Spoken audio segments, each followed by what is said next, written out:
Menurut Syekh Siti Jenar, bahwa Al-Fatihah adalah termasuk salah satu kunci sahnya orang yang menjalani laku manunggal atau ngibadah, maka seseorang wajib mengetahui makna mistik surat Al-Fatihah. Karena menurut Syekh Siti Jenar, lafal Al-Fatihah disebut lafal yang paling tua dari seluruh sabda sukma. Inilah tafsir mistik Al-Fatihah Syekh Siti Jenar.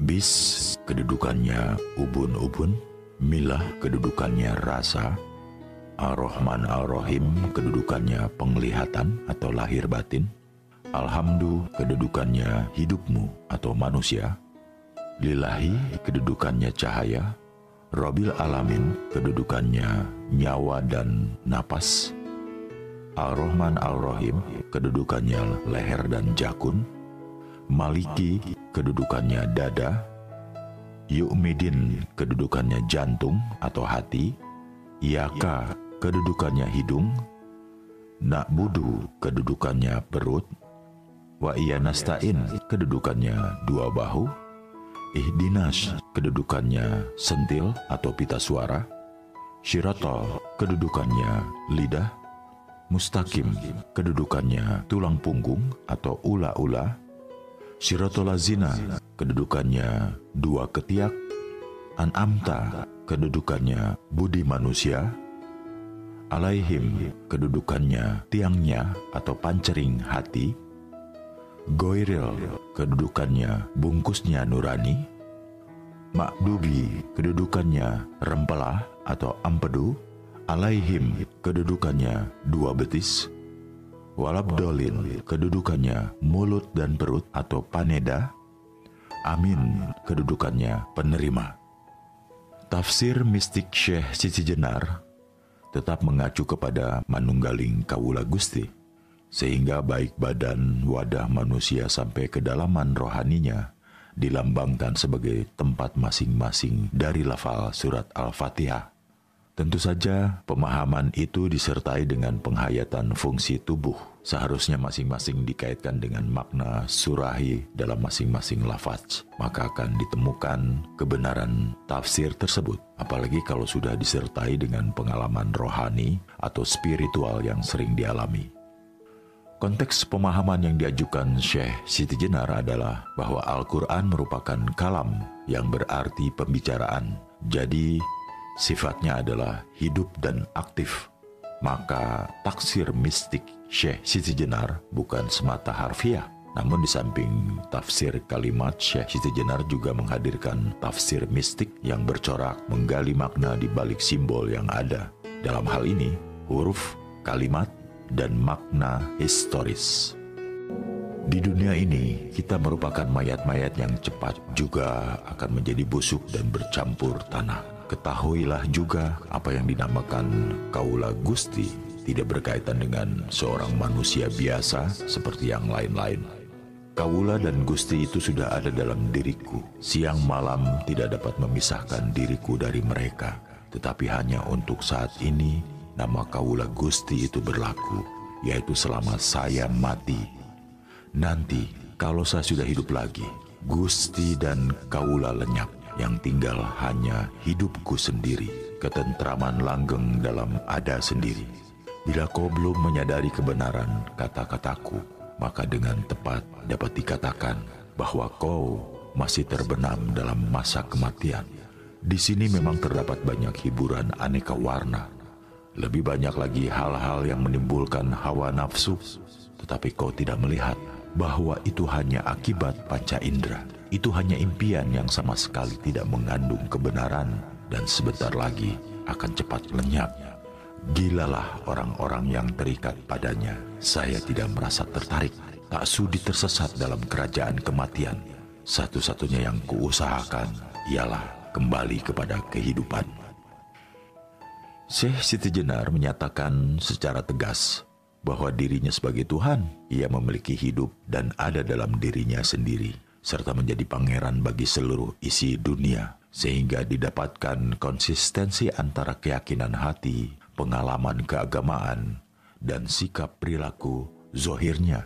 Juga ditekankan satu hal yang selalu tampil dalam setiap ajaran Syekh Siti Jenar, yaitu pendapat bahwa manusia selama masih berada di dunia ini sebetulnya mati.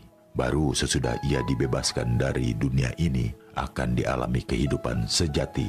Kehidupan ini sebenarnya kematian. Ketika manusia dilahirkan, badan hanya sesosok mayat karena ditakdirkan untuk sirna. Dunia ini adalah alam kubur, di mana roh suci terjerat badan wadah yang dipenuhi oleh berbagai goda nikmat yang menguburkan kebenaran sejati dan berusaha mengubur kesadaran ingsun sejati.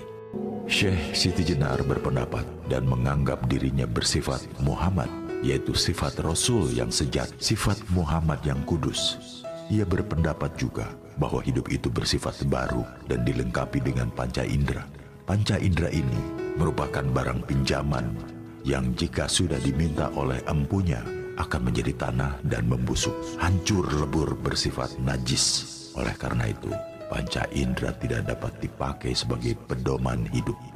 Demikian pula budi, pikiran, angan-angan dan kesadaran berasal dari panca indera, tidak dapat dipakai sebagai pegangan hidup. Akal dapat menjadi gila, sedih, bingung, lupa tidur, dan seringkali tidak jujur. Akal itu pula yang siang malam mengajak dengki, bahkan merusak kebahagiaan orang lain. Dengki dapat pula menuju perbuatan jahat, menimbulkan kesombongan, untuk akhirnya jatuh dalam lembah kenistaan, sehingga menodai nama dan citranya. Kalau kamu ingin berjumpa dengan dia, saya pastikan kamu tidak akan menemuinya, karena Kiai Ageng berbadan sukma mengheningkan puja gaib, yang dipuja dan yang memuja, yang dilihat dan melihat, yang bersabda sedang bertutur, gerak dan diam bersatu tunggal. Nah, buyung yang sedang berkunjung lebih baik kembali saja. Ini adalah pandangan Syekh Siti Jenar tentang psikologi dan pengetahuan. Menurut Syekh Siti Jenar, sumber ilmu pengetahuan itu terdiri atas 3 macam: panca indera, akal nalar, dan intuisi atau wahyu. Hanya saja panca indera dan nalar tidak bisa dijadikan pedoman pasti. Hanya intuisi yang berasal dari orang yang sudah manunggalah yang betul-betul diandalkan sebagai pengetahuan. Oleh karenanya, konsistensi dengan pendapat tersebut, Syekh Siti Jenar menegaskan bahwa baginya Muhammad bukan semata sosok utusan fisik yang hanya memberikan ajaran isian secara gelondongan dan setelah wafat tidak memiliki fungsi apa-apa kecuali hanya untuk diimani. Justru Syekh Siti Jenar menjadikan pribadi Rasulullah Muhammad sebagai roh yang bersifat aktif. Dalam memahami konsep syafaat, Syekh Siti Jenar berpandangan bahwa syafaat tidak bisa dinanti dan diharap kehadirannya kelak di kemudian hari. Justru syafaat Muhammad hanya terjadi bagi orang yang menjadikan dirinya Muhammad, memuhammadkan diri dengan keseluruhan sifat dan asmanya. Rahasia asma Allah dan asma Rasulullah adalah bukan hanya untuk diimani, tetapi harus merasuk dalam pribadi, menyatu tubuh dan rasa. Itulah perlunya Nur Muhammad untuk menjadi cahaya dengan sang cahaya, dan itu semua bisa terjadi dalam proses manunggaling kawula Gusti. Bukan kehendak, angan-angan, bukan ingatan, pikir atau niat. Hawa nafsu pun bukan juga kekosongan atau kehampaan. Penampilanku bagai mayat baru. Andai menjadi Gusti, jasadku dapat busuk bercampur debu. Napasku terhembus ke segala penjuru dunia, tanah, api, air. Kembali sebagai asalnya, yaitu kembali menjadi baru. Syekh Siti Jenar belum mau menuruti perintah Sultan. Hal itu disebabkan karena bumi, langit, dan sebagainya adalah kepunyaan seluruh manusia. Manusialah yang memberikan nama. Buktinya, sebelum saya lahir tidak ada.